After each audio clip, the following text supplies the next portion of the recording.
La méthode Gironda System, donc c'est une méthode qui est purement axée sur l'hypertrophie et sur l'esthétisme. Donc, ça a été inventé dans les années 60-70 par Vince Gironda, qui était un coach justement qui a popularisé l'entraînement pour le bodybuilding et qui entraînait même les stars, etc. à cette époque-là.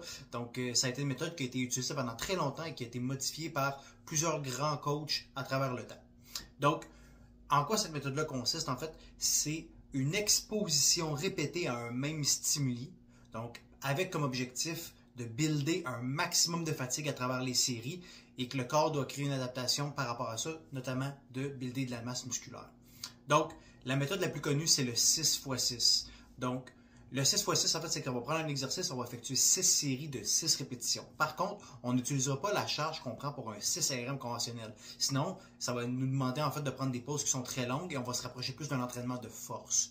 Donc, en fait, la méthode de Vince Gironda, ça venait de mettre un temps de repos qui était extrêmement court, entre 15 et 30 secondes entre chacune des séries, avec comme objectif justement de donner le minimum de temps de repos nécessaire aux muscles pour récupérer, pour vraiment rapidement builder de la fatigue, un peu comme en fat loss, en fait, créer du lactate qui va stimuler l'hormone de croissance, qui va stresser le muscle et va le forcer justement à devoir s'adapter en hypertrophiant.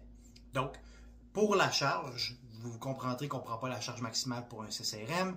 Donc, la charge qu'on va utiliser va être généralement entre 60 et 70% de son 1RM. Donc, une charge qu'on peut faire un 20 à 15 répétitions à l'échec musculaire. Et l'objectif, c'est de garder la même charge de série en série avec le moins de temps de pause possible, notamment, comme je disais, entre 15 et 30 secondes entre chacune des séries. Et c'est là, en fait, que la méthode va prendre tout son sens parce que les premières séries vont être extrêmement faciles, mais plus on va avancer à travers les séries, plus l'accumulation de travail et l'accumulation de fatigue va se faire sentir. Et c'est là que ça va devenir de plus en plus difficile et qu'on va aller chercher les bénéfices de cette méthode-là. Donc, la méthode peut se construire de plusieurs manières différentes. On peut avoir différentes variations aussi. On peut avoir 6x6, 10x10, 8x8. Bref, c'est vraiment une méthode qui est très adaptable, mais qui est principalement axée pour l'hypertrophie, donc avec comme objectif d'augmenter beaucoup le volume. Donc, c'est le genre de session d'entraînement que vous allez retrouver dans vos phases d'accumulation 2 qui sont les plus élevées en volume, parce que ça donne une pause en fait au niveau du système nerveux vu que les charges sont sous-maximales, mais le volume est beaucoup plus élevé.